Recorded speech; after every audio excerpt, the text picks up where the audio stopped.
Assalamualaikum warahmatullahi wabarakatuh.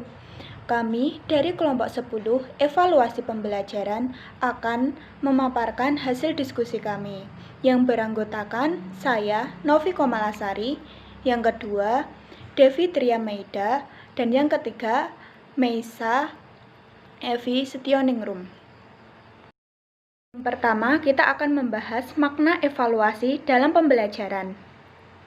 Undang-Undang Dasar Republik Indonesia Nomor 20 Tahun 2003 tentang Sistem Pendidikan Nasional, Pasal 57 Ayat 1, bahwa evaluasi dilakukan dalam rangka pengendalian mutu pendidikan secara nasional sebagai bentuk akuntabilitas penyelenggaraan pendidikan kepada pihak-pihak yang berkepentingan, di antaranya terhadap peserta didik, lembaga, dan program pendidikan. 4 istilah terkait konsep evaluasi untuk mengetahui keberhasilan belajar peserta didik. Yang pertama, pengukuran, yaitu pemberian skor. Yang kedua, penilaian, yaitu menilai untuk kerja individu atau kelompok peserta didik. Yang ketiga, pengujian, yaitu bagian dari pengukuran yang dilanjutkan dengan penilaian. Dan yang keempat, yaitu evaluasi, yaitu pengumpulan kenyataan mengenai proses pembelajaran. Lalu selanjutnya yang kedua kita akan membahas tujuan evaluasi pembelajaran. Yang pertama yaitu mendapatkan informasi yang akurat mengenai tingkat pencapaian tujuan instruksional peserta didik. Yang kedua, mendeskripsikan kecakapan belajar si belajar. Dan yang ketiga, mengetahui keberhasilan proses pembelajaran. Yang keempat, menentukan tindak lanjut hasil evaluasi selanjutnya sebagai dasar untuk melakukan perbaikan program.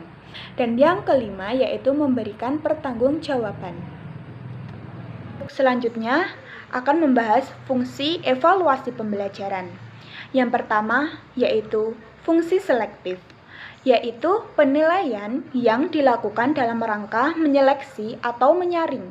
Yang kedua, fungsi diagnostik, yaitu penilaian yang bertujuan untuk mengetahui kelemahan-kelemahan siswa serta faktor-faktor penyebabnya.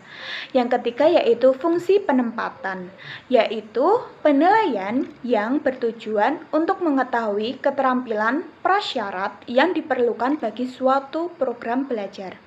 Yang keempat yaitu fungsi penilaian, yaitu untuk memilih siswa yang sudah berhak dan terpenuhi dalam hasil belajarnya.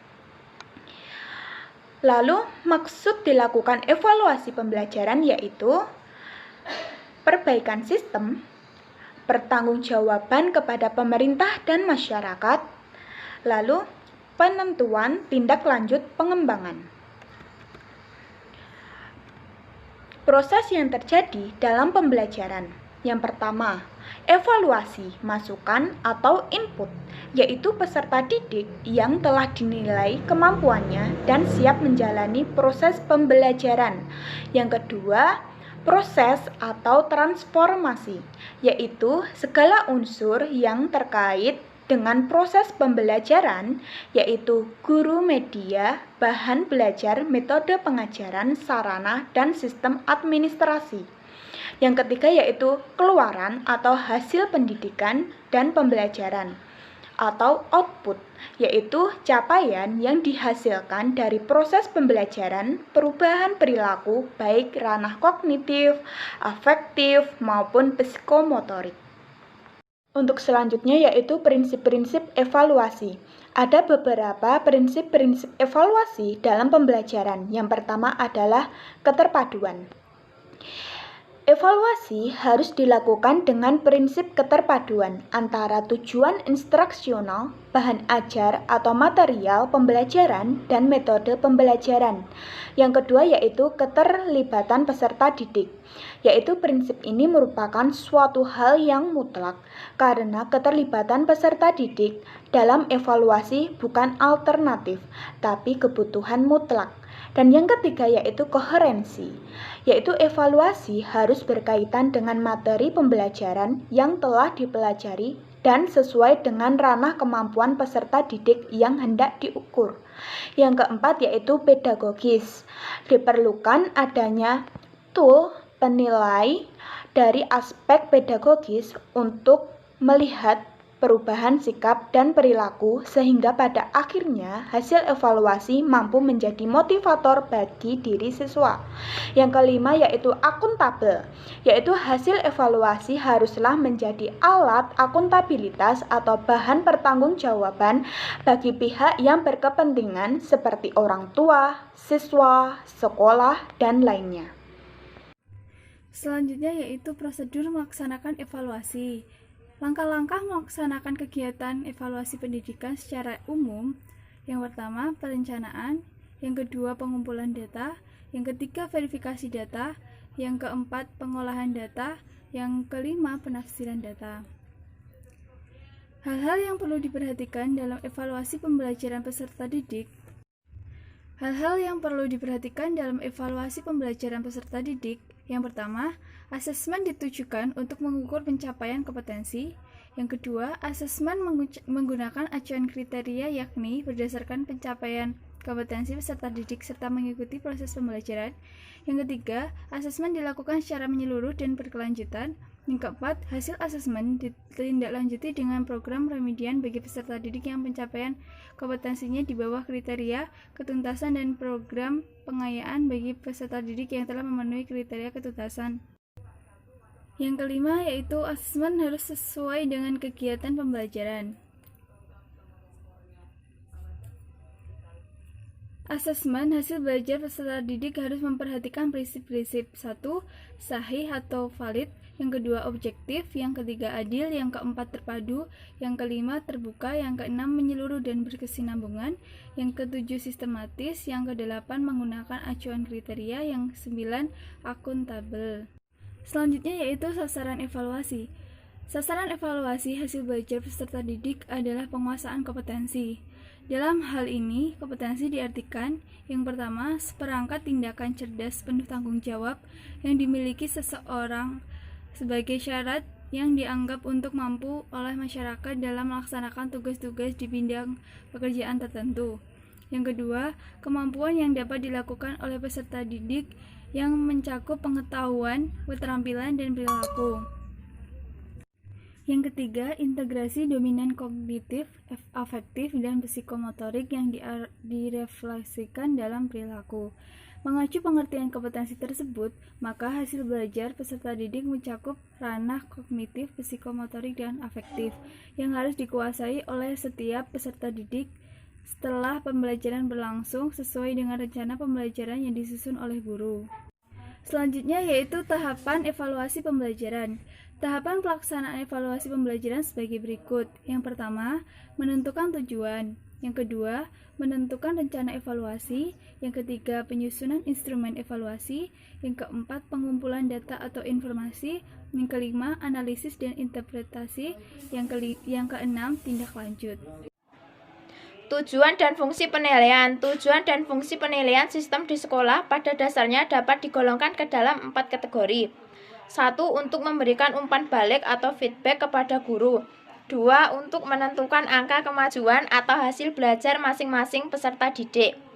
3. Untuk menempatkan peserta didik dalam situasi pembelajaran yang tepat.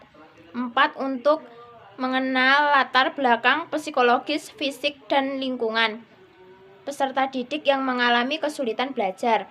Pelaksanaan fungsi 1 dan 2 terutama menjadi tanggung jawab guru, sedangkan pelaksanaan fungsi 3 dan 4 lebih merupakan tanggung jawab bimbingan dan penyuluhan.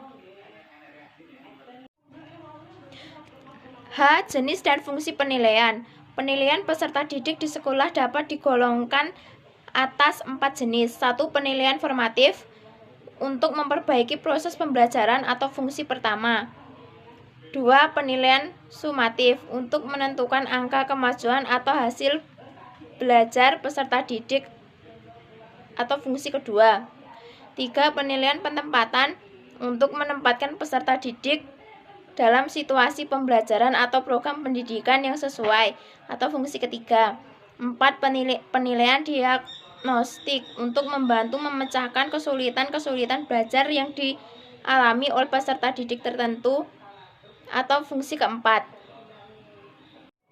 Teknik penilaian. Satu, cara penilaian. Ada dua, yaitu satu, cara kuantitatif dan dua, cara kualitatif. Dua, teknik penilaian pembelajaran digolongkan menjadi dua. Satu, teknik notes meliputi rating scale atau skala penilaian, kuesioner, daftar cocok, wawancara, pengamatan, riwayat hidup. B, teknik tes. Terdapat 5 macam tes. Tes diagnostis, tes formatif, tes sumatif, tes penempatan, tes sisi. C, teknik penilaian dan instrumen. Teknik penilaian. 1, tertulis, bentuk instrumen, teks objektif atau tes pilihan ganda. Pilihan ganda, benar salah, menjodohkan, dan lain-lain. Tes uraian, isian singkat dan uraian. Teknik penilaian tes lisan. Bentuk instrumen, bentuk pertanyaan. Teknik penilaian tes pembuatan atau keterampilan. Bentuk instrumen, tes identifikasi, tes simulasi, tes uji petik kinerja. Teknik penilaian 4, penugasan individu atau kelompok. Bentuk instrumen, pekerjaan rumah, proyek. Teknik penilaian 5, penilaian portofolio. Bentuk instrumen, lembar penilaian portofolio. Teknik penilaian yang ke-6, jurnal atau buku catatan jurnal. Bentuk instrumen, buku catatan jurnal. 7, penilaian diri. Bentuk instrumen, kuesioner atau lembar penilaian diri. K, penentuan materi penting dalam penilaian pembelajaran. Langkah awal yang harus dilakukan dalam menyiapkan bahan tes atau ujian. 1, menentukan kompetensi yang akan diukur. 2, menentukan materi yang akan diujikan.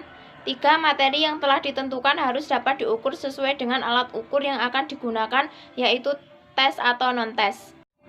Kriteria penentuan materi penting. 1, urgensi. Materi secara teoritis mutlak harus dikuasai oleh peserta didik. 2, kontinuitas, yaitu materi lanjutan yang merupakan pendalaman dari satu atau lebih materi yang sudah dipelajari sebelumnya. 3, relevansi. Materi yang diperlukan untuk mempelajari atau memahami mata pelajaran lain. 4, keterpakaian, yaitu materi yang memiliki nilai tarapan tinggi dalam kehidupan.